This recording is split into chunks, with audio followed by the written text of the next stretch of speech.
Senator Mig Subiri. Point of order. Madam President, the point of order. Under Section 93, 94, and 95 on unparliamentary acts and language, I just want to point out that the video that the lady senator presented was obviously opinionated, a propaganda tool, right? It's should be stricken off the record, Madam President. And it's unparliamentary. We've seen videos presenting evidence on issues that are taken up on the floor. Senator Tulfo always comes out with videos showing people being mauled, people being abused for the information of this body to act on that particular issue. But to come up with an opinionated piece like that, ganong klaseng video na propaganda, na sowing intrigue. Kasi ako, Madam President, hindi naman ako sang-ayon sa people's charter change. I was the first one in this institution who fought that kind of move with the PI, and all of us together, kaming lahat, for the first time in the history of the Senate, 24 senators tumayo dyan at pinasapu natin yung Contra People's Initiative, na fake People's Initiative, na talagang kinall out natin yung lahat ng grupo ng tumutulak nun, from the Speaker and even Malacanang, kinalaban natin. Kaya wala kaming kinalaman dyan. Bakit sinama kami dyan sa propaganda na yan? Na dahil kami, Duwag 11? Ano ba yan? Bulaga 11? At grade 13? That should not be shown here. Because what will stop us now, Madam President, for that lady senator, that we come up also with a propaganda video here, papalabas din namin, yung mga sala nila. Oo, kung ano-ano, hindi naman kami ganyan. No? To gain traction, to gain views and publicity, will destroy our fellow colleagues here?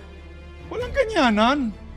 Ako, hindi ako nagagalit. Kilala niyo ako. Ako pinaka-amiable dito. Mahal ko kayo lahat. Pero hindi tama yung pangyayaring iyon. Hindi ba? Kung galit po kayo, magsalita po siya dyan, magalit siya sa gobyerno niya. Magalit siya sa kapatid niya. Murahin niya kapatid niya. Pero wag naman niya idamay yung mga tao na walang kinalaman dyan. Katulad niya, never ako kinausap ni Senate President Soto. Never ako kinausap ng mga kasamahan ko dito about charter change. Kasi alam din nila, tutol ako. Tinanong ko din sila, wala silang kausap, wala silang kinalaman, wala silang alam sa charter change. This whole group is just nodding, shaking their heads. There is no such thing.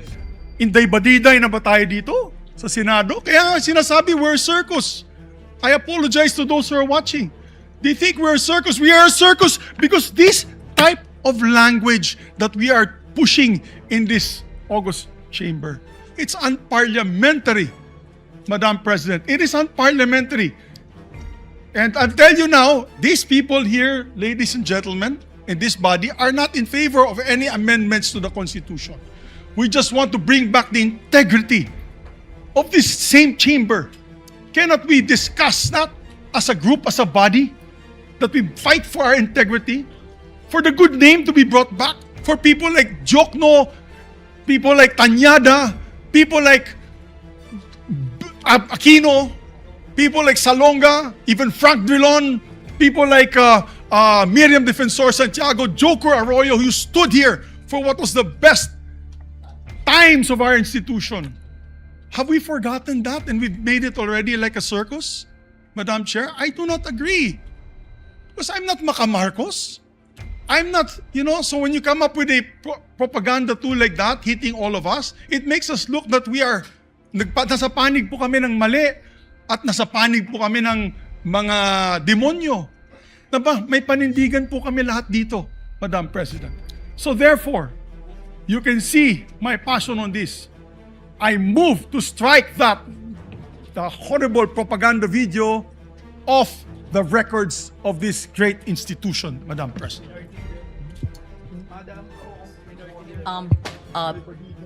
Before I recognize the former Senate President, may I ask the former Senate President, Senator Subiri, is that transformed into your motion? Yes, that's a motion. That is your motion. That is a motion, Madam. Yes.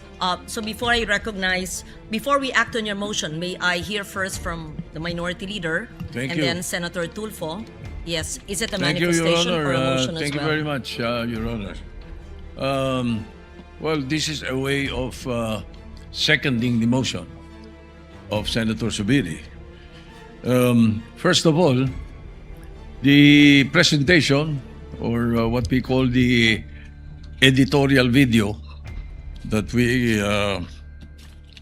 we witnessed, yes. I would like to take exception of my being mentioned there. Parang lumalabas na parang lahat ng narinig nila or nakikipag-meeting sa akin ang speaker o kung sino pa, parang pumayag ako. Sana tinanong nila yung source nila, pumayag ba ako? Yung mga binabanggit na idea, I did not even mention it to any member of the Senate. Tungkol doon sa mga ideas of, let's say, a regional Senate and all that. Ito mga idea ng mga tao to eh. Di ba? Kung nakikinig ka, narinig mo yung idea, ikaw ba'y sumang-ayon na? Dahil narinig mo? For example, in my case, I have never been in favor of charter change. Never. From the day I became a senator up to the present, ang dami namin pinagdaanan dyan. Ang mas gusto ko, CHA. C-H-A, not charter change. Ang kailangan natin, CHA, character change. That is what we need. Kaya kung merong, let's say, may idea ang Speaker of the House, gustong kausapin ng Senate President at sinasabi nila, meron silang mga membro, ganito, idea ganito, nag-idea ganito, ay ibig sabihin ba nun, mali na kagad ako dahil narinig ko? Ano? Did I agree? Ang sabi ko pa nga, if we're going to change or amend, not change amend, ang nabanggit ko. If you're going to amend the Constitution, baka ako pumayag sa isang bagay lang, sabi ko. At yun in jest ko pa sinabi. Sabi ko, ibaba natin ang edad. Bakit sa Amerika, 35 years old ng presidente? Ang senator, 30. Bakit sa atin 40 and 35? Kaya mali pa rin yung sinasabi doon sa isa sa comment sa the distinguished lady na sinasabi, gusto ko raw iakyat into 50 para ma-disqualify doon sa Duterte. That's not true, Mr. President, Madam President. That's impossible. I never said that. Di ba? I have nothing to do with the proposal for any elections of Sara Duterte in 2028. For all you know, I might vote for her. Di ba? Ano pa yun eh? Hindi pa pwedeng porque pinag-uusapan, narinig mo, yun na kagad. At saka lalabas dito na para bang ako'y nakikiisa. I have nothing to do with the allegations of Chacha. I heard the proposals. I never brought it up to my colleagues, any one of them. Hindi ko binanggit eh. As a matter of fact, there was one time na sinasabi yung meeting daw namin, Senator Lacson was there. He dropped by because he had the board meeting. Tapos sabi ko, tama-tama, nagkamali siya ng pasok. Andun lang kami. Well, it's not a room. It's just the VIP area that's open, very open. Sabi ni Senator Lacson, anong ginagawa nyo rito? Nagkamali ako ng pasok. Hindi, sabi ko, nagkwentuhan lang kami. Sabi ko, at tinanong ko pa siya, ilan ba yung kwartong pinapagawa sa new Senate building? I even asked that. Bakit? Sabi niya, why? Ito kang kako, yung mga congressmen gustong gawing regional. Gusto nilang gawing 36 ang mga senador. Sabi ko, tatanong ko kung kakasya ron. We were joking. So yung mga source na nakikinig ng mga kwento, parang they make it sound sinister. Mag-ingat po tayo sa mga ganong kwento. Hindi ko sinasabing hindi nangyari. Nangyari. Yung nag-usap kami, nakita kami. As a matter of fact, you will not be surprised. You should not be surprised if I often see Bo-GD. Because Bo-GD is my golf mate. Ang mga golfing friends namin, every now and then, nagkaka-dinner kami. And during that time, na pinag-uusapan nila yung na binabanggit na nag-meeting daw kami dahil sa Chacha. Parang ganun ang dating eh. That's not true. Ang talagang topic namin was the new TW777 of Honma Meres. It's a new set of clubs that Speaker Boji was telling me that he wanted to buy and asked me if I've tried it already. Eh kami mga golfing buddies na grupo eh. Even Dom Mendoza was there because Dom Mendoza is NPC also. He's the Secretary General of NPC. So pagka nakikita-kita kami almost every 2 weeks, every month we have an NPC meeting. We always miss you, Madam President, because you seldom attend. You know? So hindi dapat masamahin kung nag-uusap-usap ang mga politiko. Kung may mga idea mga politiko. That's why I really take offense.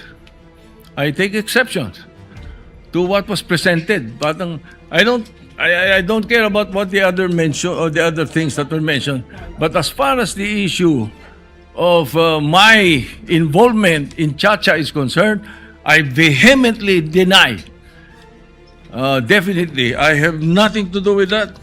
And I second the motion of Senator Subiri that the editorial video should be stricken off the record because it appears na parang mayroon tayong sinister na plano na kasama kami. Thank you. Yes. Thank you. I'd like to make a privileged speech as already reserved from last week. Is this, Madam President, a privilege speech or a question of personal and collective privilege? Because Personal and collective privilege. we have yet to dispense with, proceed to the reference of this. If it's a question of privilege, we will Yes. accede, Madam President. Yes, I rise on a matter of personal and The collective good lady privilege. senator has indicated that she's rising on a matter of personal and collective privilege. We recognize once again Senator Amy Marcos. Thank you very much. Magandang hapon po, Madam President, our Majority Leader, the ladies and gentlemen of the Senate. I rise today on a matter of personal and collective privilege to address a pressing issue of utmost national importance. For far too long, our Filipino people have been left uncertain, confused, deliberately kept in the dark regarding the true intentions behind the continuing and increasingly belligerent efforts to append the new Senate leadership and worse, to amend the Constitution. The Filipino people deserve clarity. The Filipino people deserve honesty, and above all, the Filipino people deserve at least the truth. Madam President, today I will not rely solely on my own words. I will present before this chamber a short video containing documentation, footage, and statements directly connected to the ongoing efforts toward term extension and charter change. With your permission, therefore, may we now direct the technical team to play the video presentation. Bakit nagpalit ng liderato sa Senado? May I be allowed to humbly move to declare all seats vacant, Mr. President? With 13 affirmative votes, 10 negative votes, and 1 abstention, the positions in all the positions in the Senate is hereby declared vacant. Bakit ito nilusog?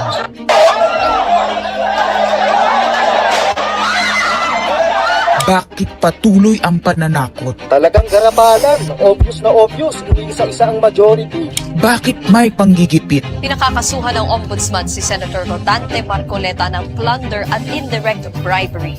Bakit may pambabaluktot ng kwento? Nililito nila ang publiko. Ang kainan ay naganap alas 4 ng hapon. Ang barilan alas 7. Pinagmamalaki nilang may nangangamusta. Si Camille Villar ang unang nag-update. Saka sila nagsireply. Last convo, 4 p.m. Next chat, 10 p.m. Bakit may demolition job? Bakit may pait? Bakit hindi matanggap? Napakaraming bakit.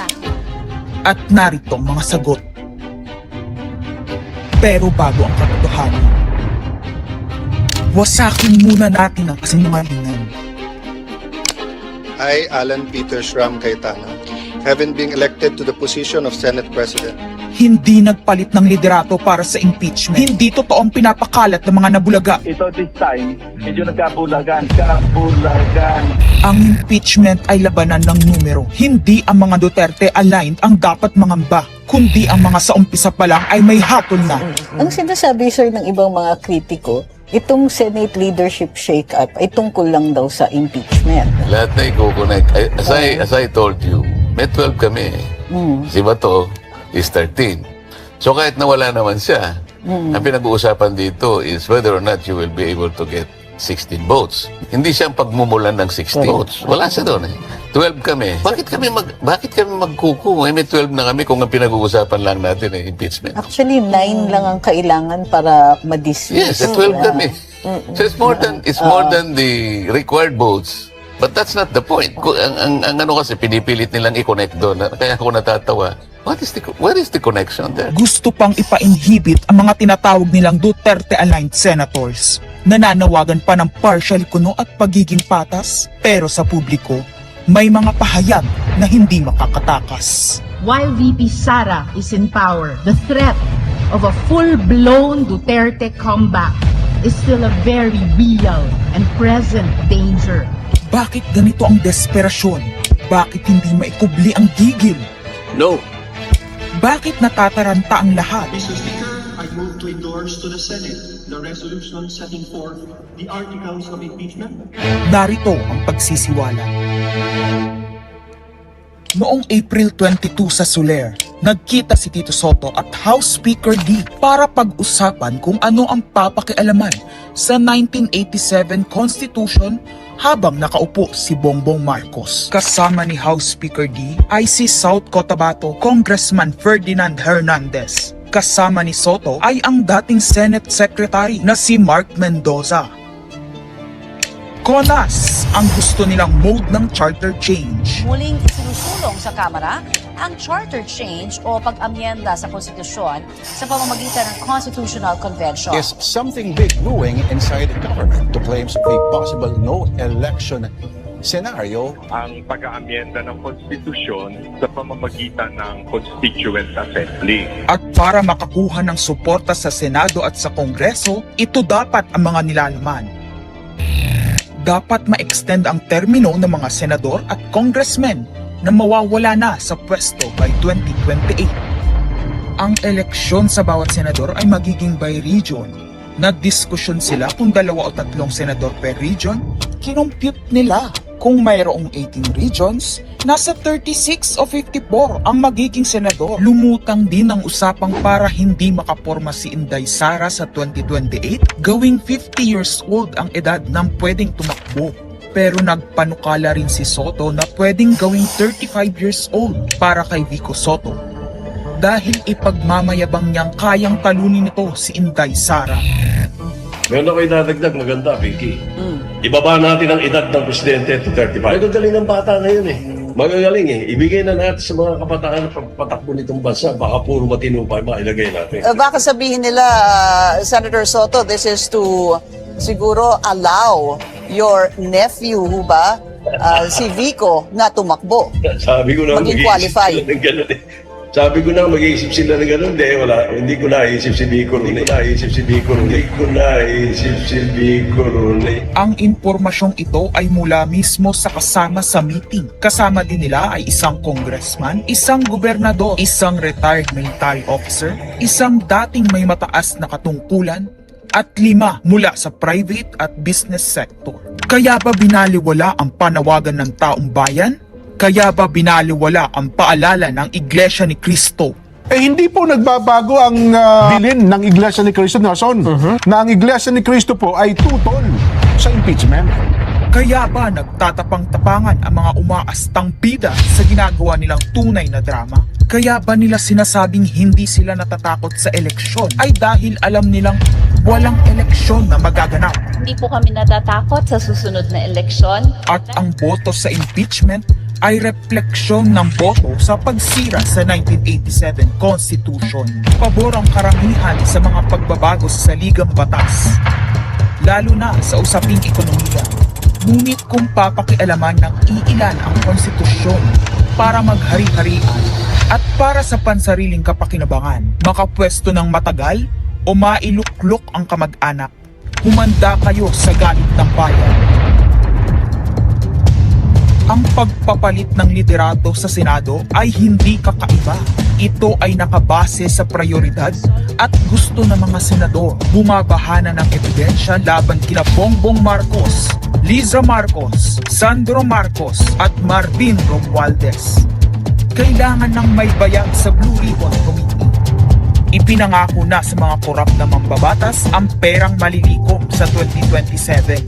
2028 national budget dapat pigilan. 2028, alam natin that's the election budget, and it was assured to the congressmen this will also be the CONAS budget. Nagiging isa ng malaking sindikato ang pamahalaan. Sinusuportahan ito ng mga dating kalaban, mga tinulungang manalo noong nakaraang eleksyon, mga may galit sa nagdaang administrasyon. Lahat sila kasama ng pinakamalaking troll farms at ilang bahagi ng mainstream media ay pinagagana ng dalawang bagay. Pera galing sa korupsyon, galit sa mga Duterte. Mahalaga ang liderato ng Senado para sa mga korap at nakasandal sa mga buwaya ng kapangyarihan. Ngunit mas mahalaga ito sa mga naninindigan na ang Senado ay bantayog ng konstitusyon na hindi dapat tinatakot, sinusuhulan at iniipit upang maging tau-tauhan. Maaaring hati ngayon ang Senado. Maaaring kanya-kanyang bersyon ng kwento. Wala nang pakialam kung ano ang totoo. Isa itong indikasyon na gumagana ang demokrasya. Kailangan lang maalala ng bawat senador na kahit sila ay may kapangyarihan, hindi dapat nila malimutan magpakatao. Sa kabila ng lahat ng problema, pinakamababang halaga ng piso sa kasaysayan, mataas na bilihin at gasolina, kawalan ng trabaho, halos wala nang makain, nagpapakamatay na mga magsasaka.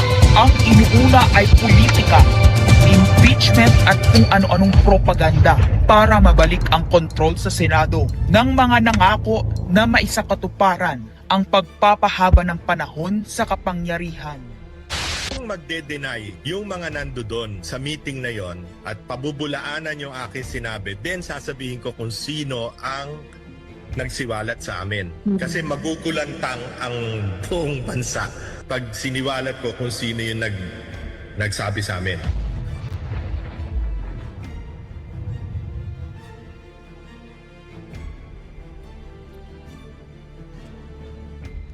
Impeachment, no elections, term extension. Ito ang inaatupag ng ilang mambabatas na nagiging mambubutas ng sikmura ng taong bayan. Inuuna ito kesa gutom, trabaho, kalusugan, kabuhayan. Gusto nilang pahabain ang paghihirap ng Pilipino, gusto ata nilang gumapang ang bayan sa dusa, gaya ng paggapang ng mga buwaya sa kaban ng bayan at konstitusyon. Ginoong Pangulo, Ginang Pangulo, hindi ko inaakalang aabot sa punto ng buhay ko na ako, isang Marcos, magtatanggol ng 1987 Constitution, isang saligang batas na isinulat laban sa aming pamilya. Pero sa huling pagbisita ko sa libingan ng mga bayani sa puntod ng aking ama, pinaalala ako ng mga katagang nakasulat sa kanyang himlayan, Pilipino. At bilang Pilipino, bilang isang lingkod bayan, bilang isang kaisa-isang anak ni Ferdinand Marcos na may lakas ng loob na tumindig para sa ating bansa, dapat protektahan natin ang saligang batas ng Pilipinas. Nitong mga nakaraang linggo, hindi lang ako basta Pilipino, hindi lang ako basta senador, naging reporter pa at vlogger dahil walang mag-cover sa totoong nangyayari. Pero napakaraming nagko-cover up sa mga korap na politiko.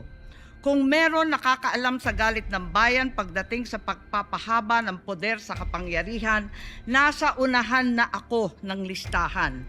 Hindi ako makakapayag na walang maisabuhay sa mga aral ng kasaysayan. Noong naharang natin ang PI na yan, People's Initiative, noong Enero 2024, hindi naman sila tumigil.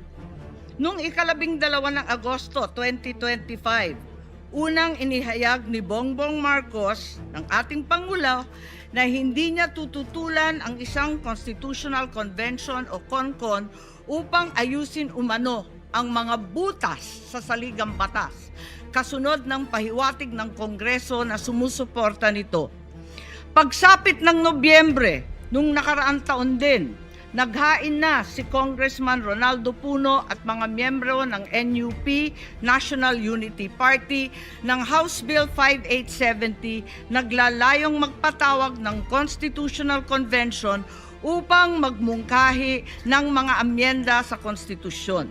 Noong ika-30 ng Enero 2026, nagpahayag naman si dating Senate President Soto ng suporta sa pagtalakay ng mga amyenda sa konstitusyon matapos ang desisyon ng Korte Suprema kaugnay ng impeachment laban kay VP Sara Duterte. Agad itong ikinatuwa ng tropang NUP na nagsabing mahalaga ang kooperasyon ng Senado upang maisulong ang mga reforma sa saligang batas. Gayunpaman, noong ika-31 ng Enero 2026, sumagot ang Malacanang, hindi raw prioridad ang charter change o CHACHA dahil nakatutok umano ang Pangulo sa mga isyong pang-ekonomiya. Isang pahayag na inilabas matapos magpahayag ng suporta si SP Soto noon sa pag-amyenda ng konstitusyon. Sa gitna ng debateng ito, naghain noong ika-7 ng Pebrero 2026 yung dating ARTA, Rabindranath Kilala, ng isang radikal na panukala, buwagin ang Senado, pati na rin ang Kongreso at lahat ng lokal na sanggunian, paltan ng isang National Legislative Assembly, maari umano makatipid ng hanggang 1 trilyong taon-taon. Noong nakaraang buwan, formal din hinikayat ni Congressman Puno at ng NUP ang liderato ng Kamara na simulan ng pakikipag-usap sa Senado hinggil sa charter change sa pamamagitan ng Constitutional Convention. Ginamit pa nila ang pagiging bukas ni SP Soto sa constitutional amendments bilang oportunidad para sa koordinasyon ng dalawang kapulungan. Sa huli, noong ika-14 ng Mayo 2026, mariing itinanggi ng Malacanang ang akusasyon ni Senate President Alan Peter Cayetano na sinusubukan ng palasyo pahinain ang Senado. Binigyan diin ng palasyo na hindi pinag-uusapan ng CHACHA at inulit ang pananaw ng Pangulo na hindi ang pag-amyenda ng saligang batas ang sagot sa kasalukuyang problema ng bansa. Ngunit hindi ito ang nangyayari sa labas ng palasyo. Ang NOEL at term extension ay buhay na buhay sa mga patay na patay sa kapangyarihan. Pagkat sa kasalukuyang ika-20, ika-20 Kongreso, maraming panukalang naglalayong baguhin ang konstitusyon. Mula sa House Bill 368 ni Congressman Abante na nagsusulong ng CONCON hanggang sa resolution of both houses number 1 ni Congressman Garbin. Sinundan pa ng resolution of both houses number 2 naglalaman ng mungkahing ibaba sa 35 anyos ang minimum age requirement ng presidente at ang vice-presidente 30 ang edad. Bukod dito, Congressman Richard Gomez naghain ng resolution number 3 upang amyendahan din ang Constitution. Meron pang resolution number 4, nagmumungkahi gawing 3 taon na lamang, 3 magkakasunod na termino ang panunungkulan ng mga senador. Nariyan ang House Resolution 460 ni na Congressman Oreta, Congressman Remulla, Congressman Daza at iba pa na bibigyan linaw daw ang kahulugan ng forthwith sa impeachment. At mula noong Abril, habang hinihikayat ng mga congressman na bumoto sa impeachment, malakas ang ugong ng NOEL sa 2028. Lumutang na rin ang mga detalye. Magte-term extension ang mga congressman at madadagdagan ng 3 taon na mananatiling nakaupo sa pwesto hanggang 2031. Ganon din, 2028. Ganon din ang mga senador, pati ang Pangulo. hanggang 2031 na raw. Kung may eleksyon man sa 2028, sa lokal na lang. Kaya, Visayas o Mindanao ka man, suportado ng iglesia o hindi, walang problema dahil walang eleksyon. Kaya ang tanong ngayon, ayaw ba talaga ng palasyo sa Chacha o kunwari lang? O talaga bang wala ng respeto sa Pangulo? Bukod kay Lito Banayo, napakarami kong sources patungkol sa mga meeting na naganap para sa isinusulong na Constituent Assembly o CONAS. Mga kalipunan ng mga politikong hindi nananalo sa mga matataas na posisyon, inaambisyon nila. Kung hindi kayang manalo sa boto, baguhin na lang ang konstitusyon. Noon pa man, hindi ako naging hadlang sa pagbabago. Kumpara lamang sa ekonomiya at ikagiginhawa ng buhay ng Pilipino. Pero magagaling ang mga buwaya. Tahimik na gumagapang upang malamon pati ang konstitusyon. Kung nagsisinungaling ang mga nagsumbong sa akin, kung sasabihin kasinungalingan ang sinabi ko ngayon at ang pinalabas, hinihikayat ko ang mga senador ngayon sa ating bulwagan. Ipangako natin sa taong bayan na may eleksyon sa 2028 mula sa presidential hanggang sa lokal. At Madam President, magiging masaya akong mapatunayan na mali ako dahil ibig sabihin nun mananalo ang tama. In the interest of time and that this chamber may proceed with its scheduled legislative business, I will not entertain any interpellations at this juncture and would rather allow the facts in the video as well as confronting this nation to resonate fully with this chamber and the Filipino people. I urge this body to look deeply into what we have witnessed today, act with vigilance, courage, and fidelity to the Constitution we swore to defend. Maraming salamat po.